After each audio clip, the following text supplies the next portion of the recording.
Thank you all for joining Pre-Health Shadowing. We are an international student-led, women-led, minority-led nonprofit for medical advancement. We do have closed captions available to accommodate students of all needs and abilities.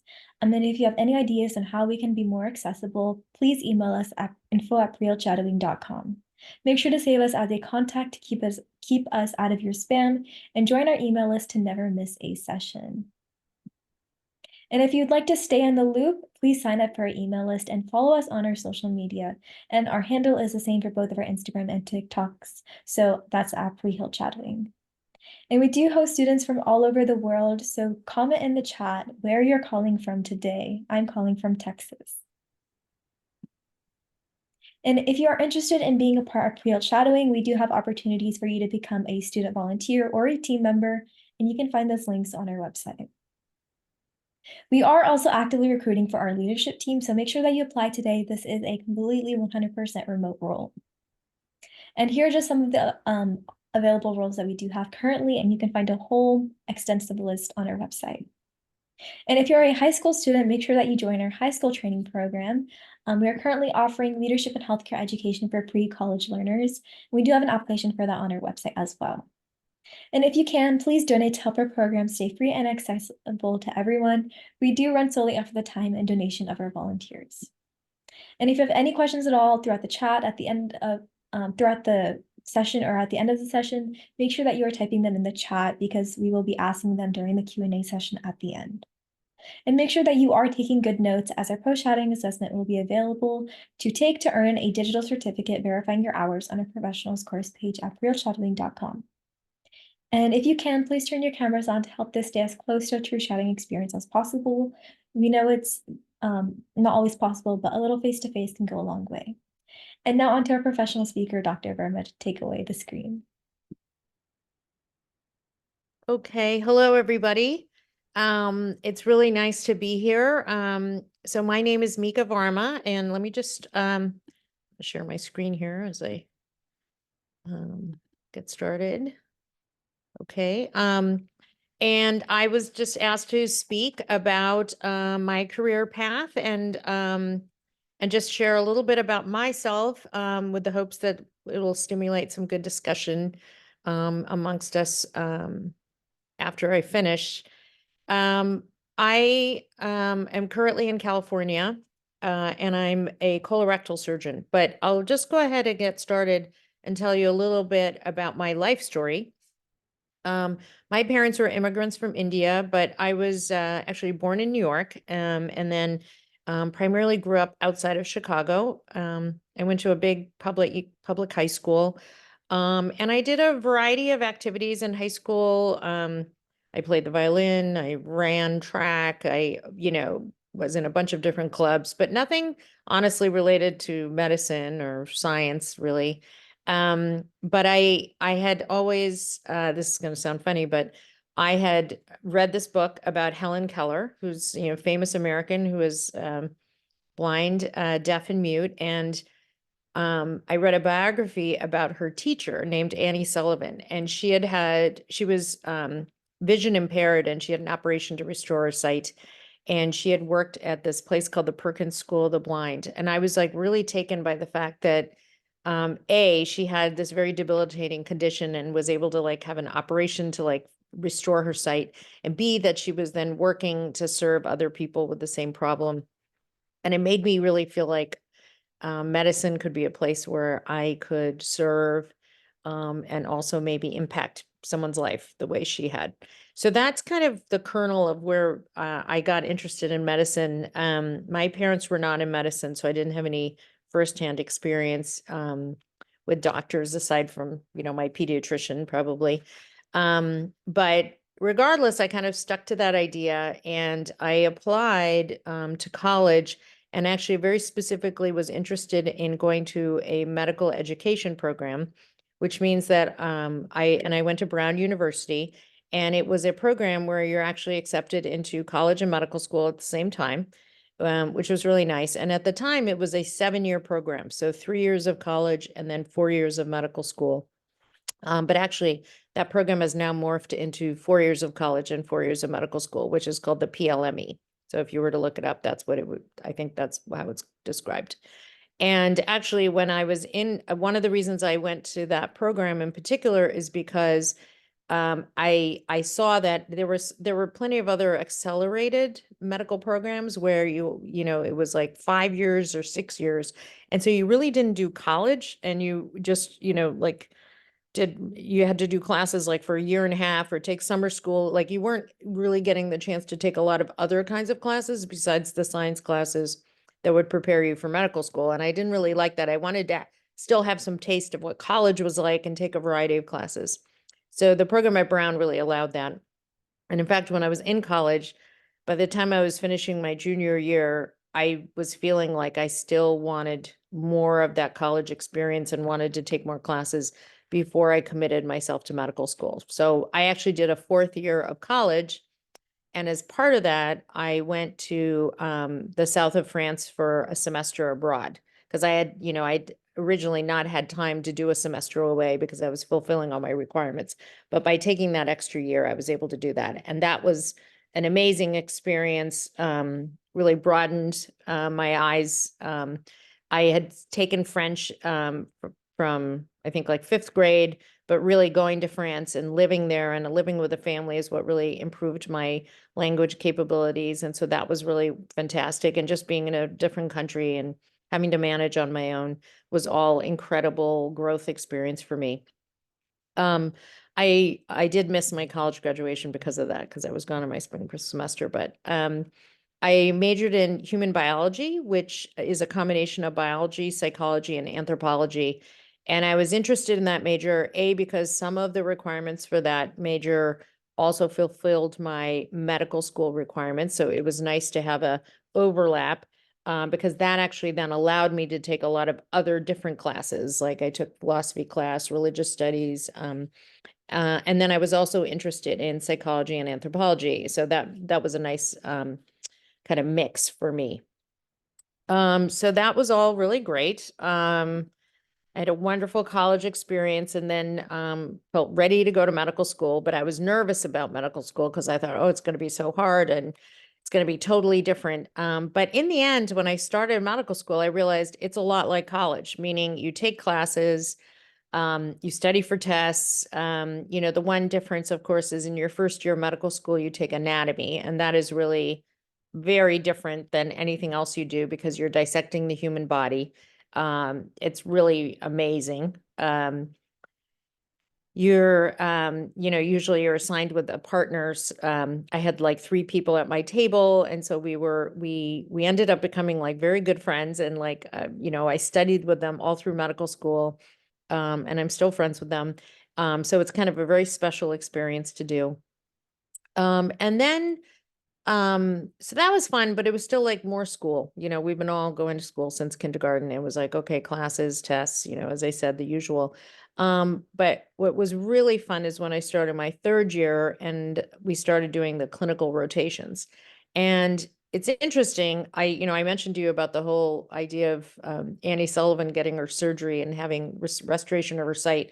But to be honest, in my mind, when I was thinking about what specialty I wanted to go into, I never thought surgery would be something for me. And partly, I think that's because in my mind, surgeons were these like old white-haired men, stern looking, I don't know, whoever I saw on TV, there was this persona that was associated with surgeons. And I thought, that's just like not who I am. So therefore I can't be a surgeon. So when I was planning out my clinical rotations, I thought, well, I don't really know what I want to be, but maybe I would want to go into pediatrics.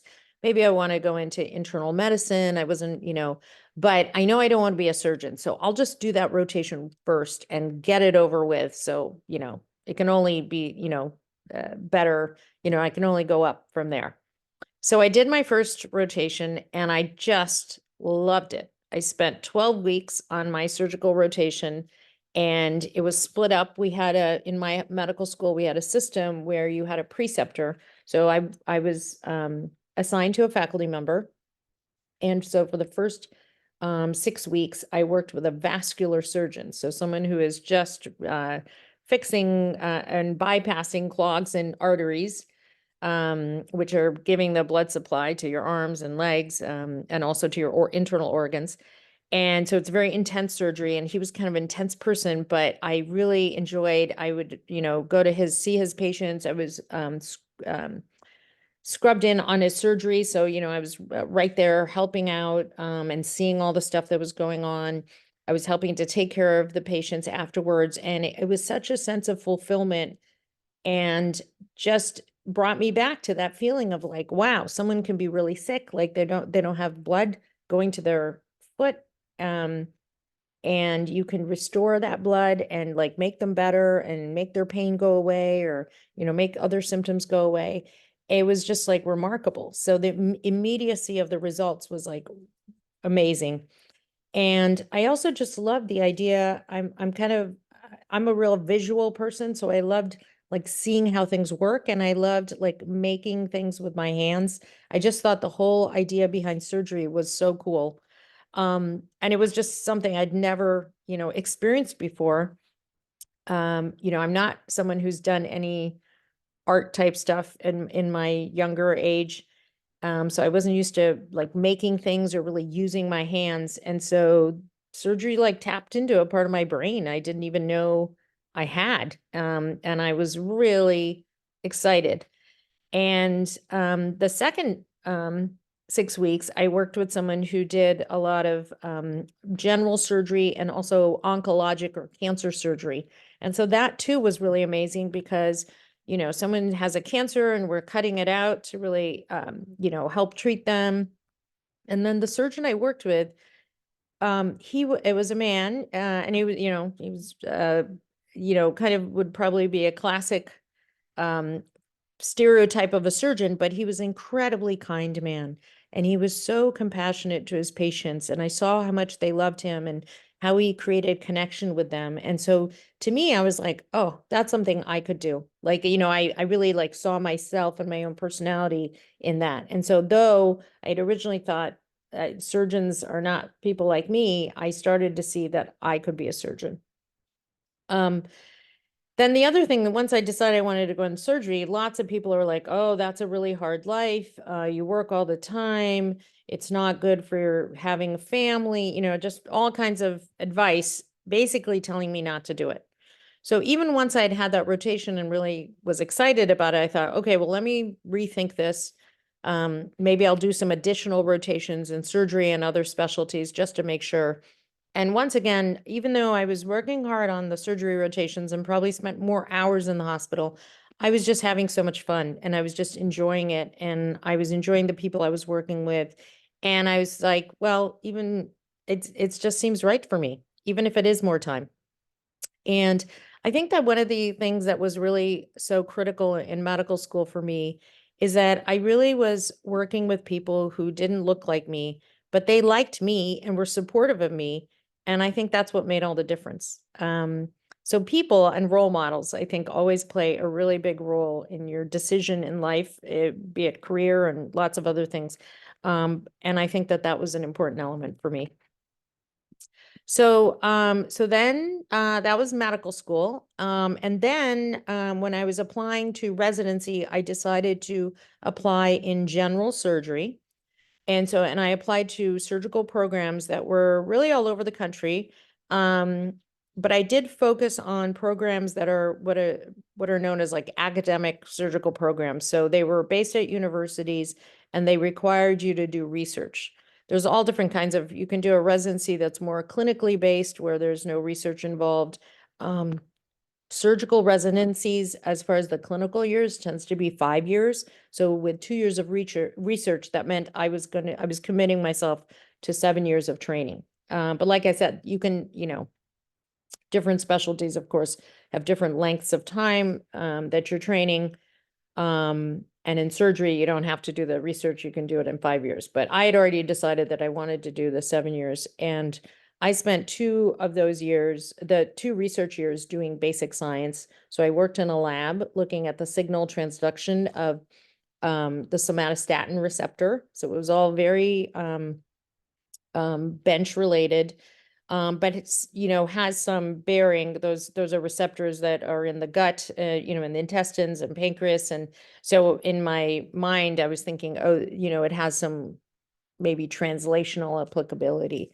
But my mentor was a PhD, not a doctor, and so I was very immersed in that world. And what I really learned was that it was very challenging, really fascinating work, but also just very intensive. And I didn't really see how that would really fit into my life as a surgeon. So I did 3 years of clinical of my residency, and I was already formulating my ideas of what kind of surgeon I wanted to be. And I really thought I wanted to do abdominal surgery. And then this basic science kind of made me realize, well, I think I want to do surgery, and maybe I would do some other research that was more clinically oriented, but I don't think I was going to want to work in a lab. So I got that idea. I also importantly had just met my husband the year before I went into the lab, and we got married. And then I came back and I had 2 more years of residency left, in which time you're a more senior resident and then you're a chief resident. And so you're doing a lot of operations and working in a lot of different fields. And that's when I finally settled on doing colorectal surgery. And once again, I talked about the importance of mentors. I had 2 mentors who both really encouraged me. They recognized my clinical talents and felt that I would be a very good fit for colorectal surgery. They gave me lots of advice and just always encouraged me in that particular dream. And so I ended up applying to a fellowship in colorectal surgery, and I went to the University of Minnesota for that. And so, as I mentioned, I had met and married my husband during residency. So we lived apart for 1 year while he stayed in San Francisco. And then I did the fellowship, and then I came back to UCSF in 2000. And I've been here ever since. And I first started, I actually worked for my mentor, one of my mentors who I was talking about. And we had another partner. So we were a group of 3. And then there were a lot of different changes. People came and left in various periods of time. And so in 2009, I became the chief of our section of colorectal surgery. And now we have a group of 6 surgeons, and we work at multiple sites at UCSF, so at various sites in San Francisco. So why colorectal surgery? How did I end up deciding on that? So I have some graphic photos here showing just different things that I operate on. And one of the things I really liked about colorectal surgery is you get to be a specialist. So there's a board certification, not just for general surgery, but also for colorectal surgery. So kind of establishing you as a specialist in your field. And I really enjoyed doing surgery in the abdomen. So I like looking at the intestines and the colon. And what's cool about colorectal surgery is I'm operating on one organ, but I treat a lot of different diseases. And so this picture on the left here is showing this is someone who has Crohn's disease. So that is like a very thickened bowel. The bowel is usually very soft and pliable. And here I've taken out a segment that's very thick, and it's caused blockage. Like, so the patient is not able to really eat well. They're having pain because their intestines are not like allowing the, passage of the food and liquid through there. So I've taken that out to alleviate the obstruction. And then in the middle picture here, this is someone who had ulcerative colitis, which is an inflammation of the colon that causes bleeding and diarrhea and all, makes people really sick. It's hard for them to eat. They lose weight. They have to take a variety of medications. And if the medications don't work, then sometimes you have to take out their colon. And so this is a picture. This is the entire colon that has been removed.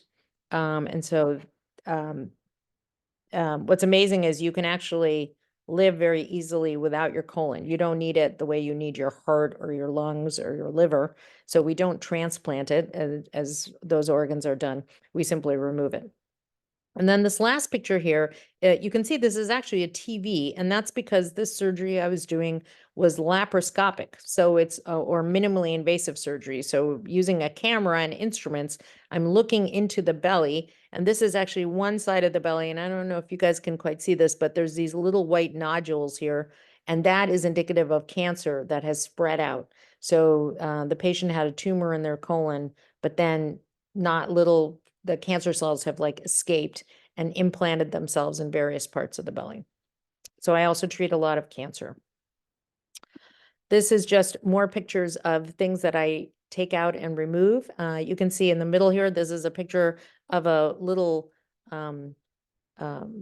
hamartoma, it's called, sitting on top of a piece of bowel. So it's a benign tumor, so I didn't have to take out a lot of the intestine. This is a picture of a hemorrhoid. So everyone, people know about hemorrhoids and everybody has them. This was bothering the patient, and so we've removed it, and then I've stitched it closed in the right-sided picture. This is a picture also of Crohn's disease where the bowel's all thickened and another loop of intestine is stuck to it.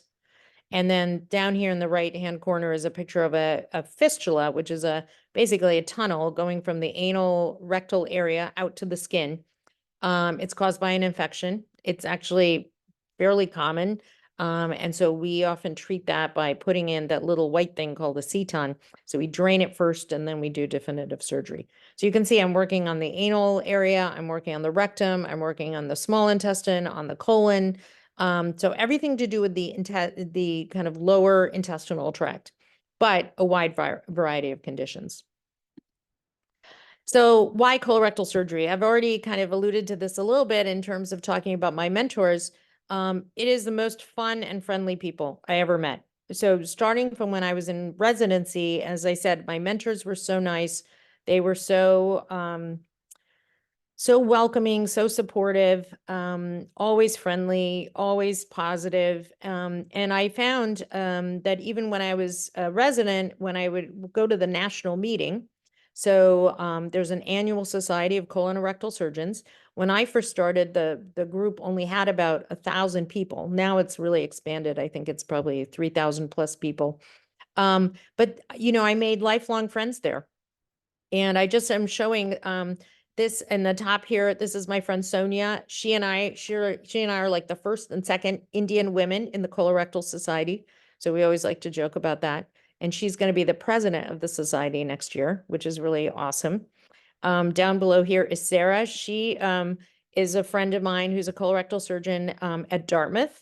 But she had done her training and actually spent much of her career in Maine, but she did her fellowship in Minnesota the year after me. So I actually met her when she was interviewing, and we spent the day together and just hit it off. And we've been good friends ever since. But because she lives on the East Coast and I live on the West Coast, we only get to see each other at the meetings. And so it's just another opportunity to, really connect with people. I just also wanted to show some of my other mentors. These are my mentors through my younger time in my career. This man, Dr. Garcia Aguilar, he has done one of the most definitive studies on rectal cancer that is revolutionizing how we take care of it. He's at Sloan Kettering in Memorial Sloan Kettering in New York, but he was my partner for the first 6 years of my practice and taught me a lot, and I continue to be good friends with him. This is Dr. Madoff. He was one of my professors in Minnesota. And despite, he taught me a lot when I was a fellow there, but then we had become good friends. And in fact, I just emailed with him. He's coming to visit. So opportunity to see him at the meeting, but then also continued relationships, not only just social, but I asked him for advice about cases I'm doing, which is always wonderful to have that ability. And then in the middle here, I just showed, this is Dr. Lowry, she and her husband, and she's really like my professional mom. I, of course, have a wonderful mom that has done so much for me, but in my world of surgery and particularly colorectal surgery, she has really been my mom. And I can go to her for just about anything. She checks in on me. She calls me, says how you're doing. I always see her at the meetings. We always try to have dinner together. And she's just been a wonderful person for me to talk to about my early career, about having a family, my work-life balance, some of the things I'm going to touch on here. She's just given me tons of advice about that. So just all people that have been really important for me and have buoyed me through my profession, honestly. So I've talked all about my training, and I know this is set up so that I'll talk first and then you guys can ask questions later, but If anyone has any burning questions, feel free to interrupt. So after I finished my training, as I said, I came back to UCSF to start my career. And in my first year, I did a fellowship in clinical research. As you remember, I mentioned that I knew I didn't want to be like at the bench, kind of doing basic science research, but I was interested in clinical questions. And so I did a fellowship in how to do clinical trials. And during that first part of my young faculty life, I also had 2 kids. And as I was trying to juggle all these things, I really started to realize that my focus on my practice was not, although I was in a place where research is such an important part of what we do, I realized that I didn't want to spend more time on research than taking care of patients. I really love to take care of patients. I love to operate on them. And I wanted that to be my primary focus. So, I could have at that point in time, if I had decided that, say, well, I want to leave and go into a private practice where there is there's no expectation for any research or anything or any teaching or, work at Kaiser system. That's, like an HMO system. But I chose to stay at UCSF. So that, why did I do that? And I think that's an important thing to think about. First of all, I just have amazing colleagues. So working at an academic center like UCSF, I work with like the most smartest, creative people. I learn something new every time I have a conversation with someone, and there's always someone else to ask a question and get an answer from. I feel like even though I was not doing the bulk of the research, there's so much research and teaching and innovating that's going on. It inspires me to be a better doctor and to pursue my own learning, which I think is really important as a doctor. You spend all this time, like you go to medical school or you're training, but the truth is life in medicine means you're a lifelong learner. You're always learning something new. You're always trying to figure out what standard is really the best thing for the patient. I mean, there's so many ways in which you can expand your mind.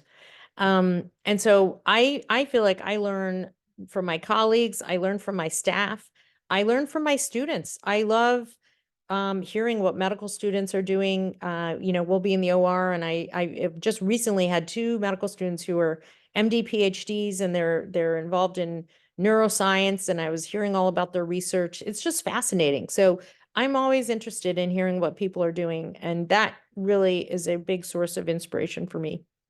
The other thing I love is that by being at an academic center, I have this very easy way to collaborate with my colleagues all around the country or even world, and particularly at the other UC campuses. So we have a UC consortium that we are actually trying to we already had started it, but we're trying to revive it now. So UC Davis, UC Irvine, UC San Diego, UCLA, we're all working on trying to figure out ways to kind of help us understand rectal cancer in particular, because that's a very tough disease to treat, and we all treat a lot of it. So I get this opportunity to interact with those people. In my practice, because I'm at an academic medical center, I get sent some of the most challenging cases, the cases that nobody else feels they can do. And I really enjoy the fact that I can help those people and make them better and do these complex surgeries. And then I'm on the forefront. I have, by being in a place where we're always thinking about innovating and learning, we push new care pathways and new technologies, and our environment encourages us to do that. And so I really love all those things about it.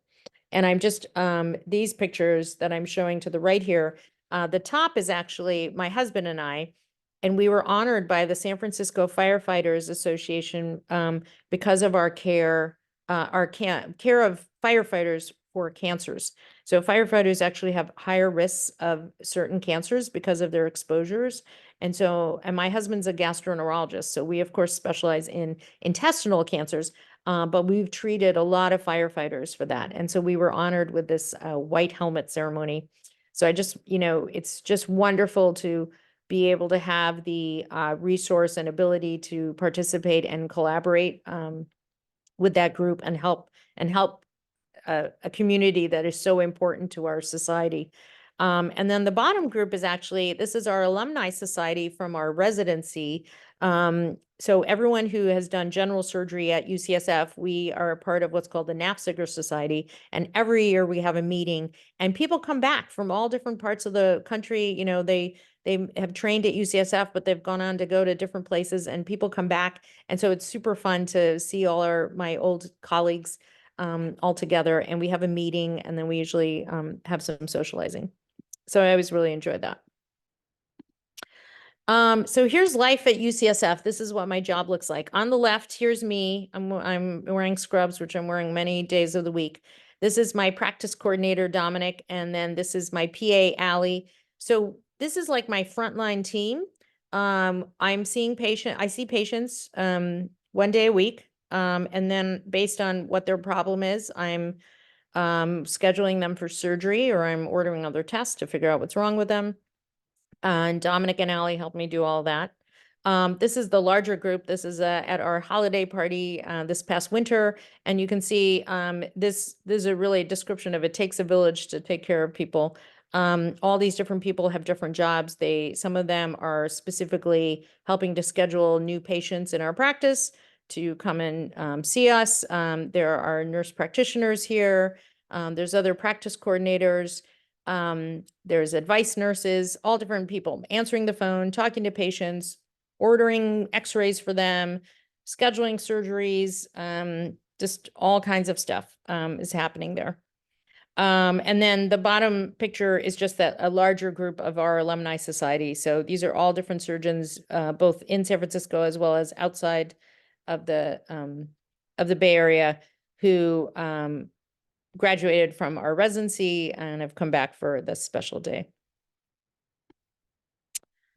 Okay, so where am I now? I've already talked to you a little bit about kind of what I do. And as I said, I do a lot of surgery specifically for cancer. So I treat a lot of colon cancer, rectal cancer. I treat Crohn's disease, as I mentioned, and ulcerative colitis. Those come under the umbrella of inflammatory bowel disease. So they're diseases that kind of attack your body's attacking your own system. I do a lot of laparoscopic surgery. So as I mentioned, using the cameras and instruments to look inside the belly. So I do a lot of that, and I do a lot of reoperative surgery, meaning people have had surgeries and either things have gone wrong or some cancers come back, and I go back in to operate on them. I'm working in a place that's educating medical students as well as residents and fellows. So I'm really teaching all the time when it comes to, I'm not in a classroom giving a lecture, but I'm teaching in the operating room, in the clinics. I'm seeing patients with students and trainees all the time. I'm also, in terms of my other jobs, I'm in the leadership of our operating room. So I'm helping to manage the ORs, and that can be related to how cases are being scheduled and different logistics around the operating room. And I also participate on different committees in my department. I'm on the diversity committee. I'm on the merits and promotions committee, which has to do with looking at everyone in our department and making sure like they're maintaining and reaching the criteria needed for advancement. I still I do research. I did much more research earlier in my career in terms of the clinical trials and that type of thing. I do less of that now, but I still help mentor students and trainees with research, and I still collaborate with people across the country to do different clinical trials. And then one of the most important things I do is I co-chair the Women in Surgery group at UCSF.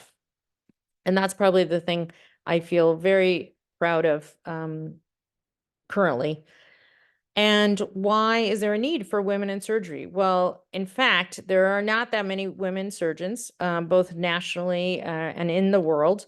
In our own department, we had only 37% of the faculty are women, and that's actually a pretty high number. And we also noticed that there were only 13% underrepresented in medicine in our faculty. So our chair of our department has been working hard to help address this. And one of the ways that we have done that is finding venues in which we can support those underrepresented groups. And for me, I helped to start the Muriel Steele Society, which is specifically about supporting and empowering women. So we started in 2018, and our mission is really to support historically marginalized genders and promote diversity, equity, and inclusion for all. And we have 6 different subcommittees to address a variety of needs. And so we sponsor women for awards. We create events to help people on, like how to do research, how to get promoted, how to negotiate for a job. So things that are important that you need to learn as you move into the real world. We also have a wellness committee that looks at helping to get people to know each other better. And then, we just host social events for people to interact. We host ergonomic sessions, stretching and training sessions, different things like that. So here's just a picture. This is, we are actually also present on social media. If you look up Muriel Steele Society, and this was our recent post for National Women Physicians Day, and it's really exciting. This is a picture of all the various faculty and trainees in our department. So you can see it's a huge number, and it's really always nice to see this group. And then we do posts also on social media for National Women Physicians Month, which is in September of every year. We try to post daily posts on Instagram or Twitter or whatever it's called now. And this was one of the, we asked everyone to talk about what their favorite aspect of being a woman in surgery is. And for me, it was being a role model for my daughters and other women learners in surgery. And then what would I advise my younger self? And I said, life is a marathon, pace yourself and be present in the moment. And this is actually a picture of me in surgery. I'm in the middle here. And this is our scrub tech.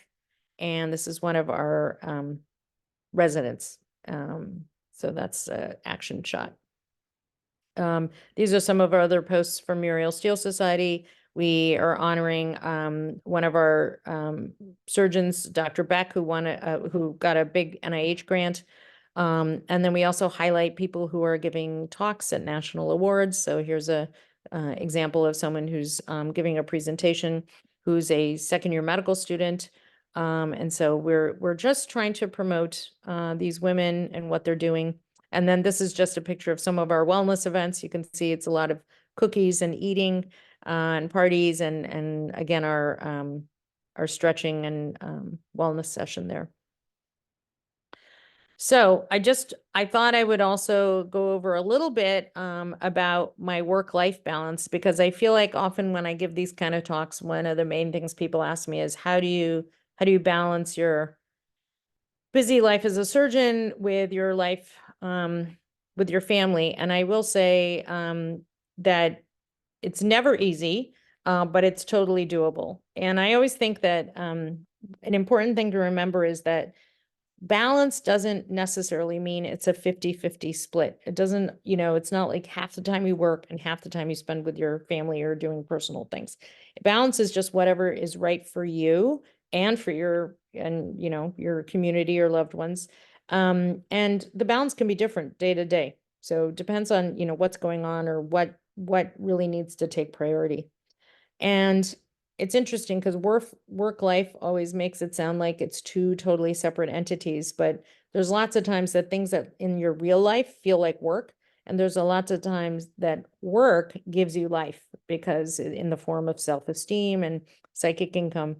And, this quote has been said to me many, many times, but if you do what you love, you will never work a day in your life. And so that's, I think, one of the key things. And even in my story of discovering and wanting to be a surgeon, even though I knew there were many obstacles, I knew that I was enjoying it so much that I wasn't going to go wrong by choosing a life in surgery. And so I think that's an important part of it. So here's me and my work-life balance. As I mentioned, I operate anywhere from 2 to 3 days a week. I try to make it 2. Sometimes it has to be 3. I see patients 1 day a week. So that's basically 3 clinical days with sometimes that 4th. But for the most part, I have 2 days to get my other meetings done and to get my work done. For instance, I'm giving this lecture because this is on a day where I am not doing clinical work, and so I have the opportunity to do this. I had a research meeting this morning. I have weekly meeting with the OR. As I told you, I have that leadership position. So I have these 2 extra days that allow me then to plan meetings. I meet with medical students. I meet with residents. I also go to conferences. There's a cancer conference that happens on Wednesdays, and I'm able to do that because I'm not in the operating room. So I'm trying to just make sure that I have a good balance and that I can get my work done, so that then when I am free, I can just enjoy myself. In terms of taking call, I do take call, and it's usually about once a week. And then I have to take call on the weekends every 6 weeks, which means that I'm covering for my partners, and I'm going to the hospital and doing rounds and that type of thing. But I don't take any overnight call anymore, not since my training. But the call and time in the hospital is all very dependent on your specialty. But to me, my work-life balance works out fairly well for me, although I'm very busy clinically. I do have time for my family, and I'm just, you can see I'm balancing. Here's another picture of me in the operating room. And, this is a day where this machine that's in this picture is a intraoperative radiation machine. So we've taken out this patient's tumor, and now we're going to give radiation right inside in the site where the tumor was. So this, whenever I'm doing a case like this, I'm not getting home before like 9-10 o'clock at night. It's just like a long day of surgery. Having said that, that's not true of every single day. And then I have the other days where, things are much more prescribed, or like I'm doing meetings and I'm going to be done in a very reasonable hour. And then I just thought I would show you all the things that I like to do on this other side. I love going on walks with my dog, and this is me taking a walk in Golden Gate Park with my friends. I love to do the crossword, and I do the spelling bee. I pretty much do that every day, no matter what. I've gotten kind of obsessive about that. I love to eat, and these are 2 pictures in France. I also love to travel, eating good food. And then lastly, down at the bottom here is a picture of me and my husband and my family in Disneyland, where we celebrated my husband's birthday. So I love to be with friends and family. I love to enjoy good food, and I relax my mind by doing puzzles. So I've created a good balance for myself that makes me happy. And then I think the last thing I just wanted to show is probably the most important thing to me is my family, and my dog. And I cherish every minute I spend with them. So even though I work a lot, when I'm away, or if I know that there's an important event, I just create my life so that I can be off to attend that event or be with them. And this top right picture is actually a picture of us at a place called Stinson Beach. We rent a house there every summer, and it's a time where everyone unplugs and is together and spends time together. And it's one of our most cherished family memories to do that every year. We've been doing it since my kids were little. This picture down below is a picture of my mom and my aunt. This is us. We just recently went to India for 3 weeks. Another wonderful opportunity to really connect as a family. My family likes to run, so this is us running at the turkey trot. And just visiting my daughter in college. And so these are all things that I do very easily because I'm able to prioritize them and create time for them.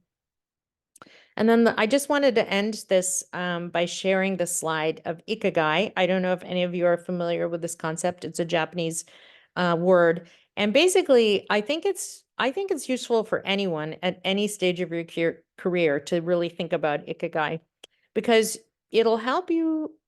It doesn't help you decide what you should do, but it kind of gives you some idea of like, where can you find your sweet spot in terms of searching for your profession? And it's really a combination of passion, mission, profession, and vocation. And as you can see, you have what you love, what you're good at, what you can be paid for, and what the world needs. And if you can have all of those things that also share your passion, your mission, your profession, and vocation, then you've hit the sweet spot of ikigai. And, for me in surgery, I think that it has, that I've achieved that in choosing my profession. And, it's not always easy to know that whether you've made the right choice, and people do change along the way, and that's totally fine. But for me, I feel like I've done that. So that's it. I'll stop sharing my screen here. And happy to answer questions. Thank you so much for sharing that, Dr. Verma. If you guys have any questions at all, please type them in the chat. Now is your chance.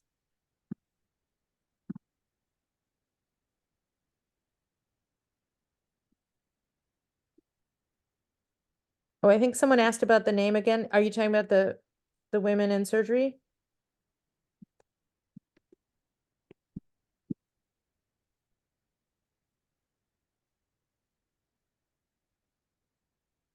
Yeah, okay. It's the Muriel Steele Society.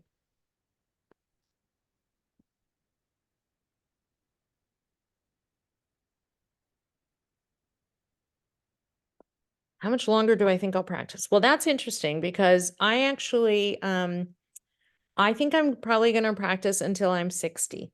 And, part of that is not because I'm not enjoying, so for me personally, that's in 3 years.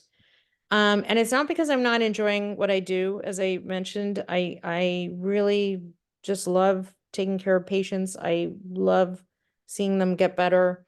But I do also feel like I've created a situation in which, I work and I spend time with my family, but it doesn't really give me lots of opportunity to really explore other things I might be interested in. And so I do feel like I don't want to retire so late that I don't have a chance to do some of that. And then the other thing I think is that some people kind of slow down, like they decide they're not going to be as busy as they were and they'll do some of the surgeries. But for me, from a personality standpoint, I feel like that would be hard to do. I would feel bad that I wasn't taking on certain cases because I'm slowing down or whatever. I like to be able to just say yes. So in my mind, I feel like I have to just cut it off completely.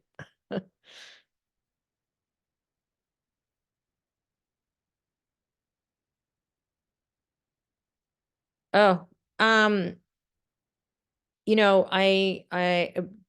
probably the most difficult cases that I do are related to rectal cancer. And that's because when you have a cancer in your rectum, it's down in the pelvic area, it can often be like just above the anal area. Like it's a very tight space in your bladder, for men, the prostate, for women, the vagina and the uterus. Important blood vessels and nerves all just sit around that area. So if the tumor has grown to either invade those kind of organs or whatever, that can make it very challenging. In fact, probably the case that I showed you the picture of the intraoperative radiation, that probably was invading other organs. And what happens is you can't always get it out completely. So those are some of the most challenging cases that I do.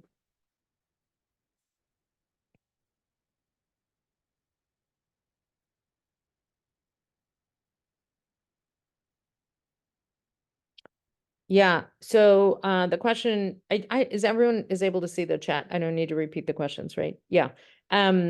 Yeah. So my husband and I, we didn't really like exactly talk about it. So he was in training and I was in training when we met, and then we got married. And then he actually was done before me because he's 2 years older than me. So he basically got a job in San Francisco because I wasn't done. And so he then became a faculty member at UCSF. And then I went and did that fellowship. And because he had just gotten his new job, it didn't make sense for him to leave. So I went and then came back.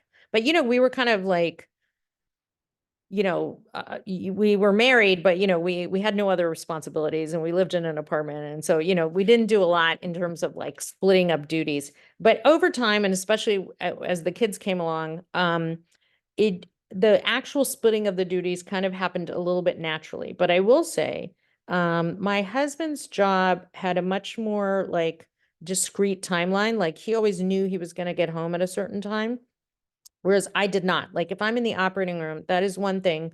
You don't know how complicated the case might be, or there might be some delays. And so, like I said, some of those long, big surgeries, I wouldn't come home until like 10 o'clock at night. So I wasn't really the reliable person in our family as far as like getting home or, making dinner or any of that stuff. So, so my husband was more reliable to be home. At the same time, though, neither of us were really like, we're working a lot and we wanted to just, we wanted to focus on our kids. So I will say one of the things that we did that was very important early on in life is we got help, so we had like a housekeeper to help us like clean our house once a week or once every 2 weeks at the beginning. And then when our kids were born, we had a nanny. And even after our kids went to school, we still had the nanny. And that was really important because, one, if anyone was sick, it didn't change our lives. And in fact, I'll tell you, when we used to interview people for our nanny, and interview for the job, we would tell them, we take our jobs really seriously. We never taken a day off of work, because patients are relying on us. And so we need you to have the same attitude about your job that we do about our job. Like, because we can't not go to work just because you're like, I'm going to call in sick. So I have to say, we had the most wonderful nanny. She worked for us for 14 years. She still comes to visit my kids, and she feels, she treats them like her own children. And she's wonderful. And so that was really important in terms of our peace of mind. Like I could just go to work and know that this person is taking very good care of my children and I didn't have to worry about it. And that was so important. And then as far as the other things, I will say, like, I planned the birthday parties probably because I liked doing that kind of thing. My husband does the taxes, not because he likes it, but I don't know, he got stuck with it. He takes out the garbage. If we, I do the laundry. I don't know. We kind of just figured it out in that regard. But I will say one important thing. Our kids are very, they felt parented very equally by us, meaning they, we're both go-to for them as far as like talking to a parent or getting advice or needing help or whatever, because we always shared that.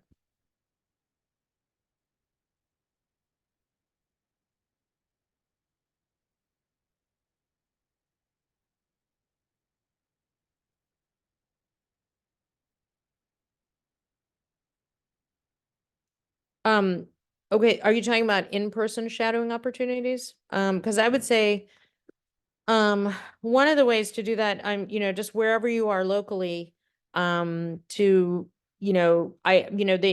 the like if you're near a university or near a medical school, you can like go on the website and look at opportunities there.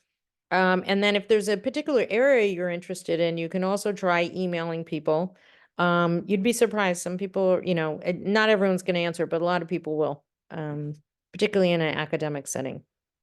And then if sometimes you can also just get connected through, like your own doc, like a family doctor, depending on your community and whether there's someone who's there that you can meet with. I'm in San Francisco, so of course there's a lot of different healthcare and different places that you might be able to interact. I will say in general, it's gotten harder and harder to just let people in. That's become a big, in the past, you used to be able to just invite a guest in and, it could be a student, it could be anyone. And they're pretty strict about that. So for instance, I'm not allowed to let anyone in to the operating room who is not at least, they have to be a medical student. Like no one younger is allowed to come in the operating room. And that wasn't as true earlier in my career. But I am, I do have students who are coming to my clinic to see patients, but I just can't bring them in the operating room.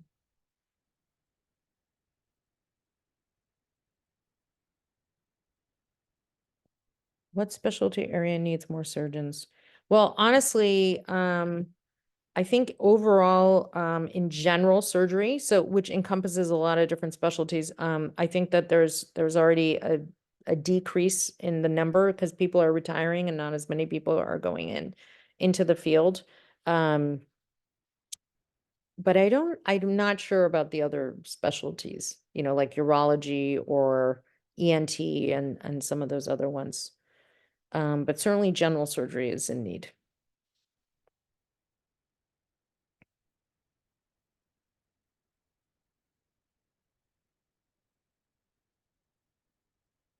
Mm. Yeah, so so I'm actually the chief of colorectal surgery, so of the group that does my specialty. Just to give you an idea of like the hierarchy of our department. So we have a chair of the department, and then she is in charge of our divisions of all the different divisions in surgery. So we have like a division of vascular surgery, a division of pediatric surgery, a division of cardiothoracic surgery, a division of plastic surgery, a division of surgical oncology, division of general surgery. Is that everyone? That might be everyone. I can't remember now. So you can see that I've listed off at least 7 divisions. And so each of those divisions has a chief. And so so I'm in the division of surgical oncology, and then I'm the chief of colorectal surgery within that. So it's like multiple hierarchies there.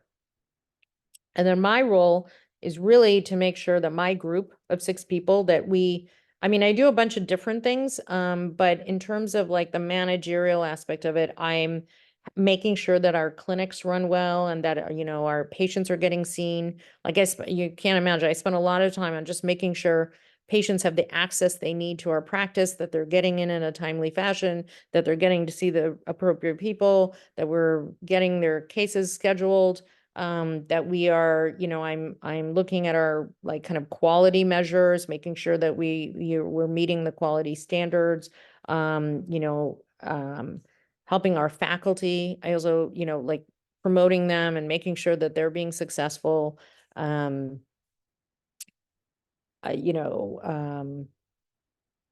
Probably in my chief job, those are the main things I'm doing. I'm looking at the finances. I'm looking to make sure that we're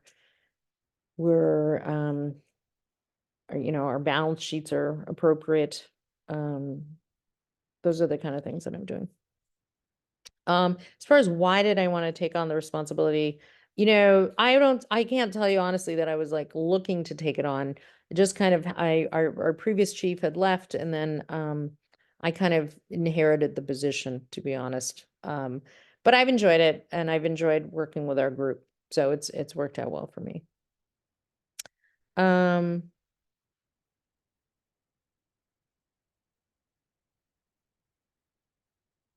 well, this is a great question.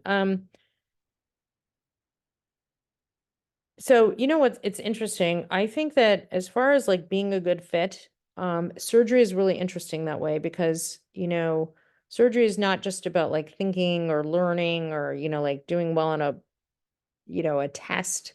It's like it's also using your hands and being able to do good surgery. And I remember thinking, when I was in medical school, like, oh, I'm loving this so much. And anytime I get to do any little thing, I'm loving it. But like, I don't know if I'm a good surgeon, because I haven't, appropriately, no one's letting a medical student do like a whole operation, right? So I wasn't sure if I was going to be any good at it.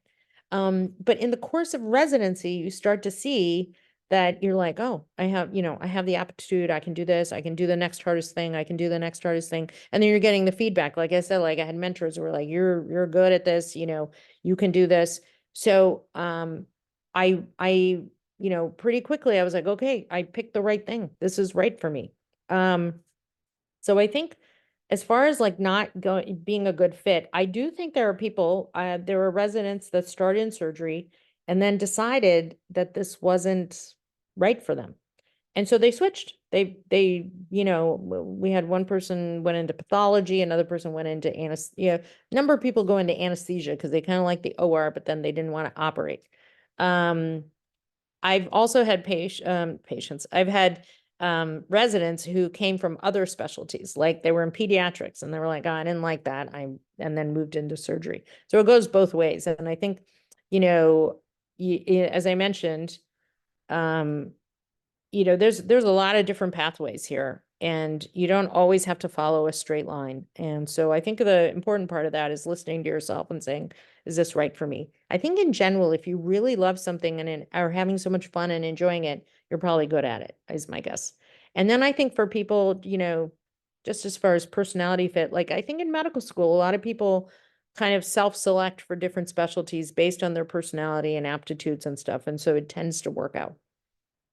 I've very rarely seen someone who's just like, you shouldn't be a doctor. Like it just doesn't happen. Like like if you're not good with people, like you can be a radiologist and you can read x-rays and serve a very important function, but you don't have to like interact with the person. So there's something for everyone. Let's see.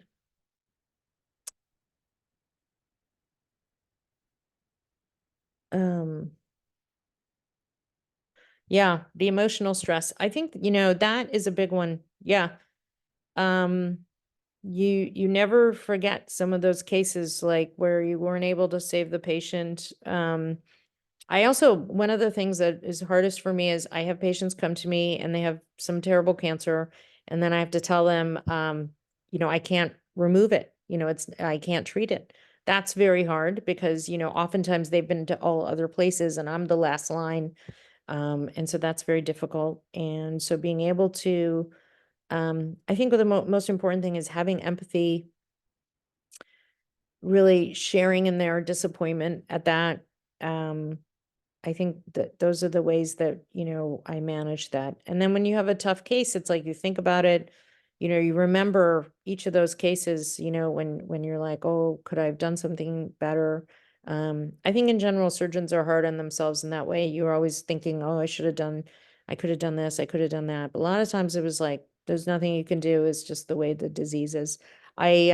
Just a few weeks ago, and actually yesterday, I had a case where I was removing a cancer and the cancer was much more extensive than we had realized from the x-rays. And so I did the surgery, but I know that the cancer is going to come back. And, having to tell the patient that it's not coming back today, but it's like I wasn't able to cure the patient. And that's always very tough. Those conversations are hard and then they weigh on you. But at the same time, I also know that I did everything I could to help that patient and that there's meaning in that. And patients are really grateful even for that, even when you give them bad news. So I get a lot of psychic income out of just feeling like that connection with the patients and that I've done something for them.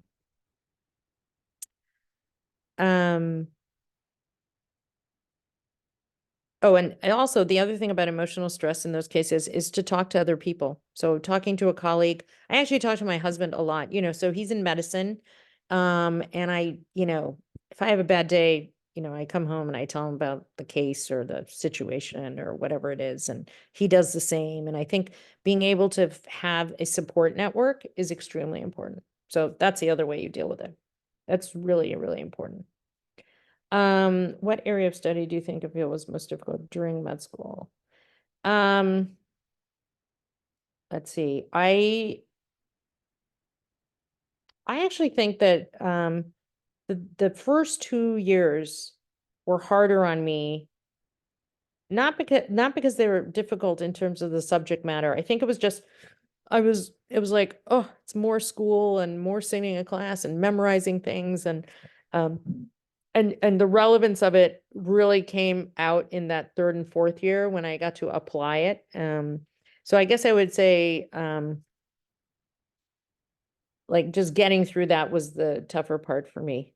I feel like the most difficult thing I had to do to become a doctor was organic chemistry in college.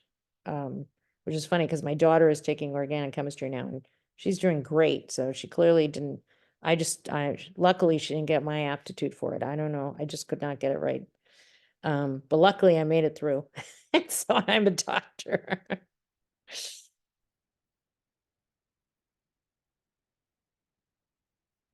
Oh, that's really a great question. We don't get training on that difficult conversations at all. And it's interesting how some people come to it naturally because of their personalities and some people don't have it. Now, more recently, we have put a focus on what's called palliative care. So caring for terminally ill patients or people with chronic disease.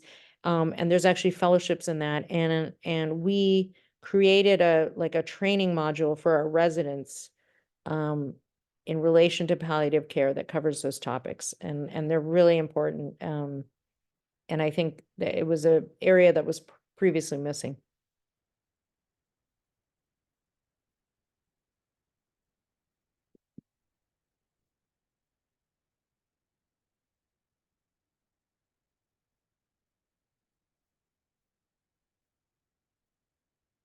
Yeah, burnout. Burnout is real. I think that,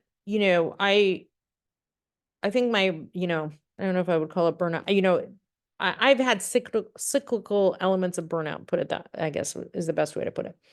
And I think that the burnout often happens where sometimes you're just working so hard that you don't have time to think, and you do need to take a step back a little bit. I was in a situation where I was just working so much clinically that I didn't feel like I had control over my life, and I was almost kind of speeding through it. I was trying to just get everything done as quickly as possible to the point where I wasn't enjoying myself, and I kind of really stopped. And I don't think I diagnosed myself with burnout, but I just kind of realized that I was no longer experiencing joy at work.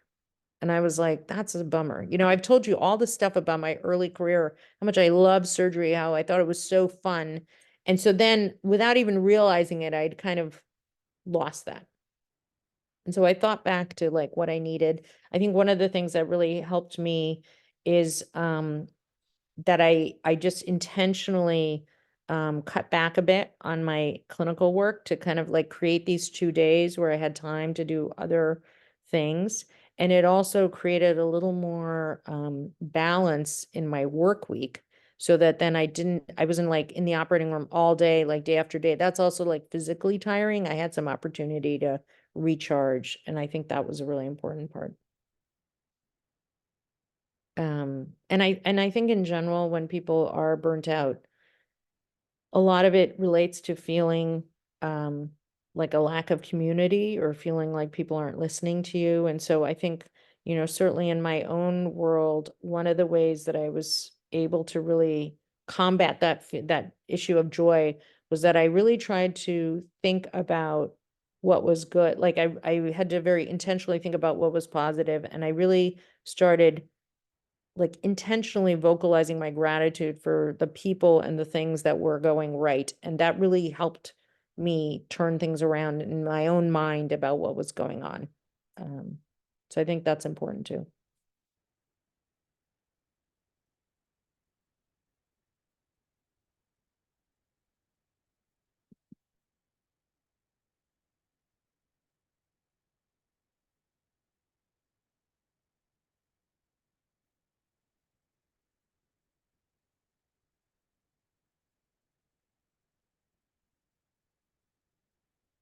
Um, well, I think in colorectal surgery, there's a couple of things.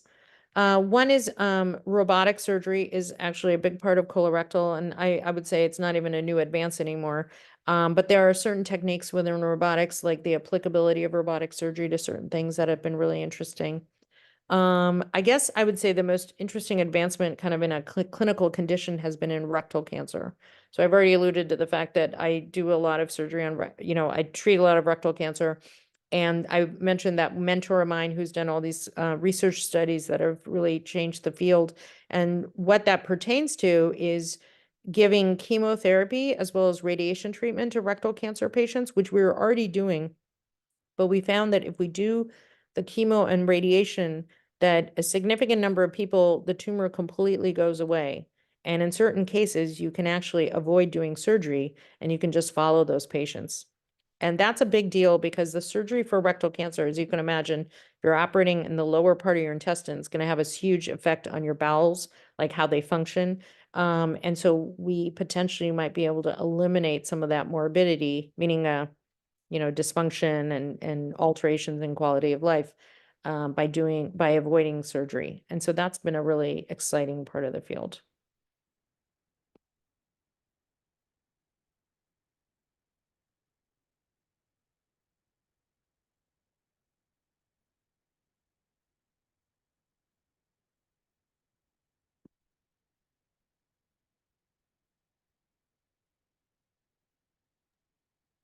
Okay, I think we're nearing the end of the Q&A session. If you guys have any other questions, feel free to drop them in the chat. Oh, I see one more coming.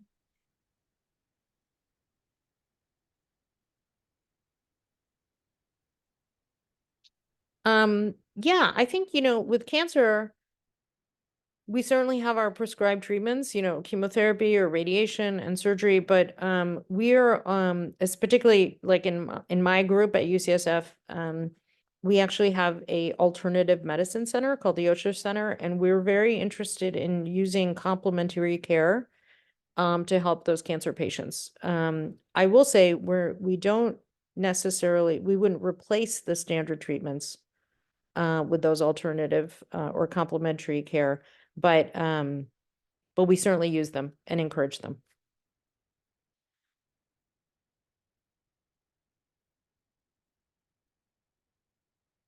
No, he doesn't. He calls me Mika, which is my first name.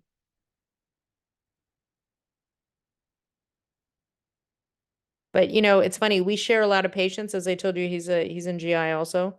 And the patients, they love that we know each other, like, because we refer to each other, and then the patients will come and say, "Oh, I know Dr. Turdeman's your husband." And they think like they're getting like extra care, like we must be talking about him at home. It's very cute.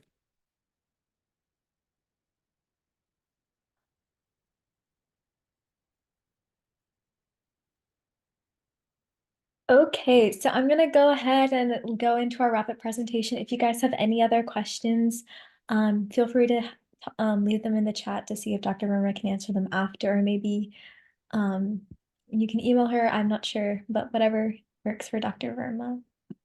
Yeah, sure. Happy to hear from any of you. Great. So let me just go ahead into our rapid presentation then.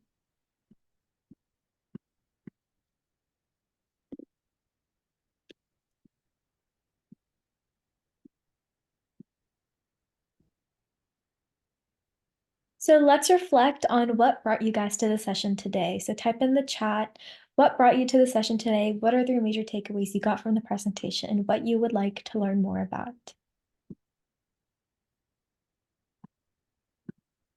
And if you'd like some recognition, make sure that you leave your thoughts on today's session on our blog submissions page so you can write articles, reflections, reviews, or success stories. And if you're interested in being a part of our team, you can become either a student volunteer or a team member. And if you could, please donate to help our program stay free and accessible to everyone, as we do run solely off the time and donation of our volunteers.